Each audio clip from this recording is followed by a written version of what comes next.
Welcome everybody to the latest episode of Money, Life and Gags with Harry and Mark. Evening, Harry. How you doing? Mark, I'm doing very well. How are you? Can't complain, mate. Can't complain. I'm looking forward to this episode's topic: risk and risk taking. Or never die wondering? Or never die wondering. That's what we're going to name it. But it's all about risk taking in life, Close to my all heart. facets of life, really. Yeah. So I'll let you kick off sharing some of your thoughts on that. Well, it's funny because I think there's two schools of thought when looking at these things. You've got the individual or individuals who tend to play the safe hand. They won't take risks, mainly because of fear of losing what they currently have. And then on the opposite scale, you've got similar individuals who'll play the safe hand, but on calculated strategies, they do take risks. And what you'll find, or my experience has been, not only in my journey, but through other people as well, if you do take some risks, I mean, some people take small risks, other people take big risks, depending on your risk profile, as we say in financial planning terms. People that take risks, you'll find over the longer term, generally do better. It's not easy. It's emotional. It's scary. It's the fear of losing where you're not too sure what's going to happen tomorrow morning. But my attitude in life is that you're here for one go. You might as well give it a big bash and find out where it can take you. I don't disagree with you. It'd be interesting to talk about the different levels of risk within our life cycle. So, if you're a young boy, young girl, and whatever, the risks of that age group, growing up to teenagers or towards, adulthood is, the risks of, do I ask that person out? Do I not ask them out? Do I take that job? Do I not take that job? Do I go to uni? Don't I go to uni? A lot of, there's a risk taking even starts at that age, right? Absolutely. And then you get told, do I get married? Do I not get married? Do I buy that house? Do I not buy that house? Do I take out loans? Do I not take out loans? And so people don't realise it, but at almost every week, every month, our thoughts are whether to take a risk or not. We just don't realise it, right? Even lifestyle. Do I go out for dinner a lot? Do I cook at home a lot? Do I eat healthy? Do I eat for indulgence? Do I do this? They're all risks. And so, the thought process on risk, is really interesting. There's the psychology associated with it, right? So there are people who should take risks, but they don't. And then there are those that take risks and they shouldn't because they're taking, fool's gold risks. And then there's the people who are well equipped to take risks and they take their calculated risks. And then lastly, there's the ones that really know themselves. And if you're not a risk taker, if your profile is not to take risks of that nature, you have to listen to that. And so as much as you and I might sense, don't worry about it, you'll be fine. But they won't sleep at night, and then their health deteriorates because that level of risk is not for them. And so there's all these different levels of the psychology of risk, which is really interesting when you think about it. Well, I guess, Mark, when we do talk about risks, unfortunately, most of us look at the money side and our careers. And when we look at the stats, I mean, you've heard of the 45-year plan, which when you start work at 20 and finish the age of 65, thinking that, it's going to be Christmas and all that sort of stuff. I mean, I call it the 45-year plan. And the stats today show... Is that something you coined, or is that well known out there? Well, actually, I've been preaching this for years, and it is well known because we've got this thing called superannuation, retirement, and somehow they're telling us at what age we can retire and at what age we can be comfortable. I mean, I call this the 40 to the 45-year plan. It's almost embedded in our brains. My attitude is ignore that, don't listen to that, and if you want to experience life in its fullest, do take some risk, but obviously make sure they're calculated because nothing is guaranteed, Mark. Nothing in life is guaranteed. No. And the one thing about risk is you're always foregoing something to take that risk, or putting something at risk to get the benefit of a risk, I guess is a better way to put it. And you can't take a guaranteed risk. That just doesn't exist. It actually doesn't exist. So going back to my analogy, do you play the safe hand all the way through your journey? And there's nothing wrong with that. And there's a lot of people who do play that safe hand and they may stay at their jobs for 10, 20, 30, 40 years because of the security blanket that's offered to them. I'm the type of character that always believes, well, what's on the other side? Is it possible that on the other side it could be better, it could be bigger, it could be more adventurous? That's how I tend to tick. But like everything else in life, I do want to look at taking the risk, but they have to be calculated. I mean, I don't want to become a gambler. I don't want to go to the casino and play black red. I mean, that's just stupidity from my point of view. It's actually not. Yeah, I guess It's it not is. stupid. No, it's not. If you played the law of averages and you were consistent with your staking, Mark, that's you actually could gambling. be Mark, that's talking about red, gambling. right? That's at a different risk level. Yeah. But to say it's stupid, it's not stupid. If you're a if you like, it's like counting cards, right? But playing red and black is like counting cards. If you play the numbers game and your brain works statistically that way, it's not as ridiculous as you make it sound. But I get it that if the normal person, just a novice, goes there, plays black and red, you deserve what you get, Yeah, right? absolutely. But for me, it's about understanding yourself. And so, like, I look at myself personally, I'm a high risk taker. I have no issue putting everything on the line to achieve greatness, to achieve whatever my aims are, and so forth. And so, if I have to leave a job to do this, no problem. I don't even bat an eyelid at it. And have mortgages, have credit cards, whatever. Yeah, Don't yeah. care. Because I just have a belief that I will always land on my feet and it'll work itself out. And if that risk doesn't work, I'll just take another risk to cover that risk, and then eventually we'll just crack it. But I'm not like everybody, right? How have you developed that? I mean, I'm a bit like that too, but how have you developed that mindset? Because you don't wake up at the age of 20 and you've got that mindset. You develop it. No, I think I've always had it, but it certainly wasn't a function of upbringing because my mum was a banker, and so she grew up with conservatism in her thought process and risk taking. With you can't ever put your family home on the risk. You can't do this, can't do that, and so because sometimes you can know too much, Yeah. and bankers tend to have that profile where they know too much.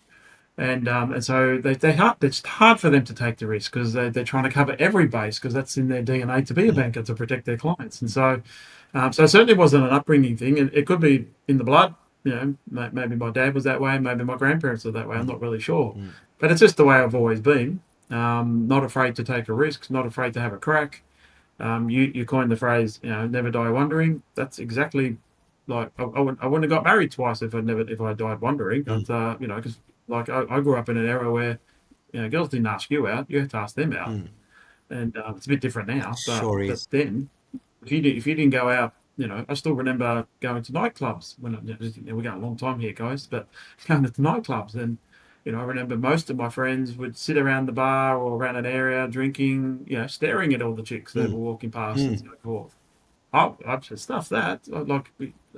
I don't care if they tell me to get stuff. That's their loss, not mine. Numbers And game. so I would Yeah, go, yeah, yeah, yeah. yeah, I would talk to girls until crack one, and it's a numbers game, but it's also doing different than everybody else because if you do like everybody else, then you walk home alone, Yeah. and so it's a thought process. For me, it comes natural. I haven't had any training. I haven't had, no one's told me to be that way. It just came instinctively that way. But everyone's different. I've met people where if they did some of the things in my life that I took the risks on, like, leaving a job and just going wild, trying to be self-employed and just take that plunge, they'll probably get themselves so worked up and wouldn't sleep and get health issues and stuff. So you sort of got to know your own risk profile. Not in financial planning terms, like that's from a No, financial no, risk point I of know view. But exactly where you're you, coming from. Look, you got to know it yeah, from a lifestyle point of view. Because you got to live with those decisions. Now, there's degrees, like there's the crazy red and black guy you're talking about that goes to the casino and just punts.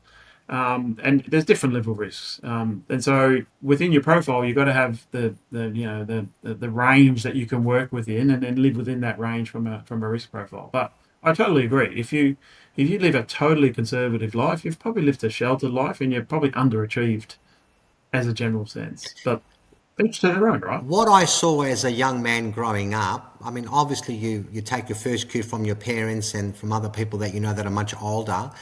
My upbringing was always playing the safe hand. But very quickly, I worked out when I was in my 20s and they were probably in their 50s, they all seemed to be talking about I should have done this at 25 and I should have taken that risk at 30. It's always regret, regret, regret, regret. And I'm listening to this all the stuff. And now, make no mistake, they've done okay for themselves, but they're living life with regret. And I distinctly, Yeah, that's horrible, isn't it? it's Like, why would horrible. you want It's a to? horrible feeling.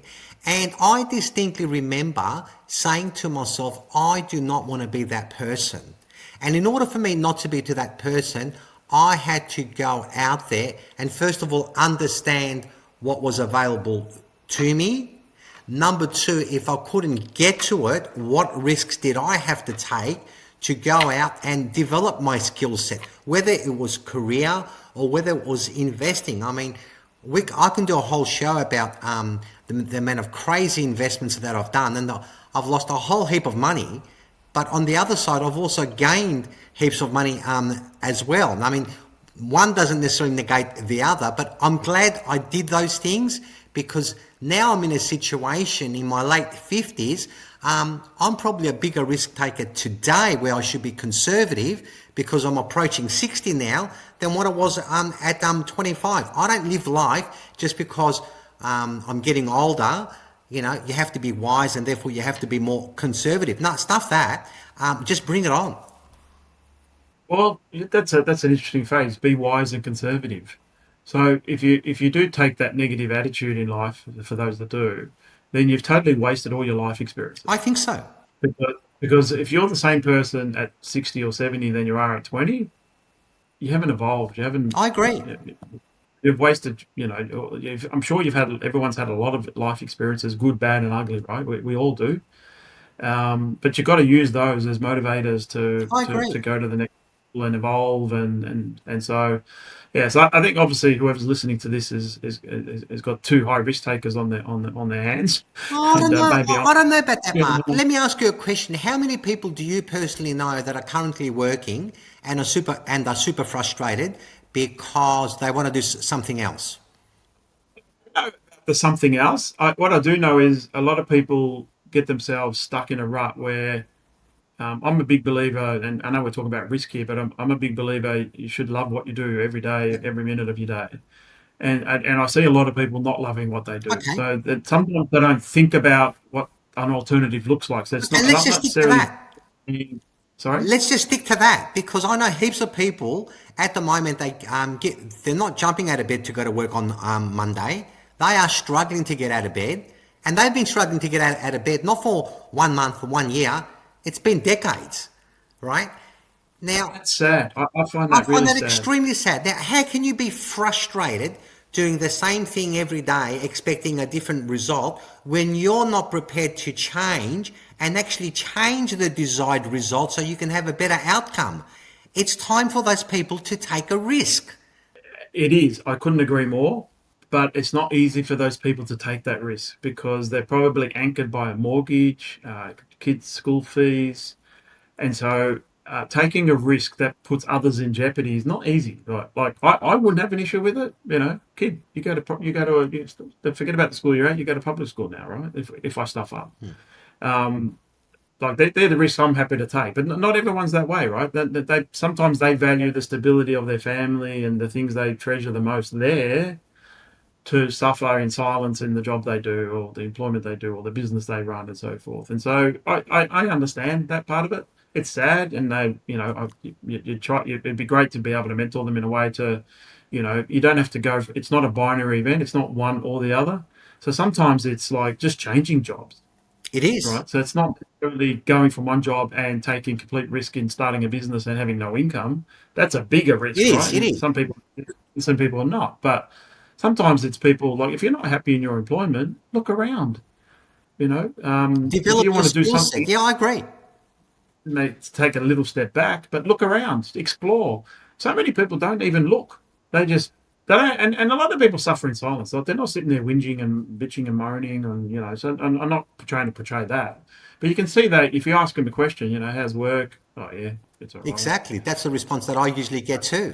Looking forward to the long weekend. Like for me, I'm looking forward to tomorrow. Like tomorrow, we've got stuff to do. We've got to hustle. Got to this. Got to that. That's where my lens goes, right? Because so much things going on. Whereas, yeah, I've got a month coming off. Yeah, I've got a weekend holidays in a week, and sorry, a week's holiday in a month. Well, that's so waiting a whole month just Groundhog Day Exactly. to get to this week's holiday. Like, not not fulfilled life for mine. Do you know, But Mark? Do you know, Mark? you come out of it, I don't know. Yeah, do you know, Mark? People spend so much time organizing their 1 or 2 or 3 weeks holiday. They do so much research. I've seen this, I've experienced this with other people, that they're prepared to go all out to have the best 2 or 3 weeks of their lifetime. So in a year, there's 52 weeks. So they'll put all this effort to have a 3 week holiday, and yet the opposite is true. They should be putting a lot of effort into their careers or into their businesses. So it's like I said, so they can jump out of bed on Monday and all of a sudden it's not work. It becomes an adventure. And then those 3 weeks holiday at the end of the year, I mean, that's the added bonus. I mean, that's how you actually get to enjoy life. So I don't quite understand why the majority of the population spend so much time on buying a car or research to do on holidays or which hotel or which restaurant they're going to go to, and they don't spend enough time on their own self-development so they can flourish in their careers. I just don't get it. And that's why my attitude is I never go down wondering. I would rather grab the baseball bat and just go bang, bang, bang, and whatever sticks. Yeah, you're singing from the same hymn book as me, mate. But unfortunately, that some mothers do have them, right? Everyone's different. People get caught in a rut, and they don't know how to get themselves out. And that, you and I, we're sort of self-ambitious, self fulfilling, self-driving, but not everyone's like that. And sometimes it's circumstance, sometimes they just don't know how to get themselves out. And so hopefully, if anyone like that watching this video, drop us a note because happy to help on the side. But just do a 360 review of what you're doing. Have a look out in the marketplace. Maybe you can keep the same job but work in a different environment where there's better culture, or seek a promotion, or whatever it is. Don't be afraid to touch outside your bubble, to go out to see what the art of potential is out there. So if there's one thing that you could say to someone to change their life in terms of their career, if there's one thing that you could note, what would it be? To explore how do you step out of your comfort zone, or your rut. So sometimes it's comfort zone that's safe, so they live in safe zone, and sometimes they're in a rut. So they'd like to do something, but they just don't have the tools to get themselves out of their rut. And so seek help. Yeah. Seek guidance, talk to people. Don't just suffer in silence. Yeah. Probably that we say, don't suffer in silence. I'm also a big advocate, Mark. Who you hang around with is who you become. So if you're hanging around the people who are of the same mindset, I'm not saying that you should ignore them, but start hanging around the people who are like on the move, on the go, taking risk. Start asking questions. Find out what you have to do to develop your skill set. And again, it could be in investments, it could be in your career, it could be a promotion. Whatever it is, start asking questions to other people than the people that you currently know, because you may find a different perspective. That's very true, mate. And on that note, I think we've given a lot of wisdom on this episode. I'm hoping people who watch this, change their lens on risk I hope taking, so and too, Mark. they got one piece of wisdom out of us. Then that's been worth this episode. So thanks for sharing your insights, Harry. All right, mate, cheers.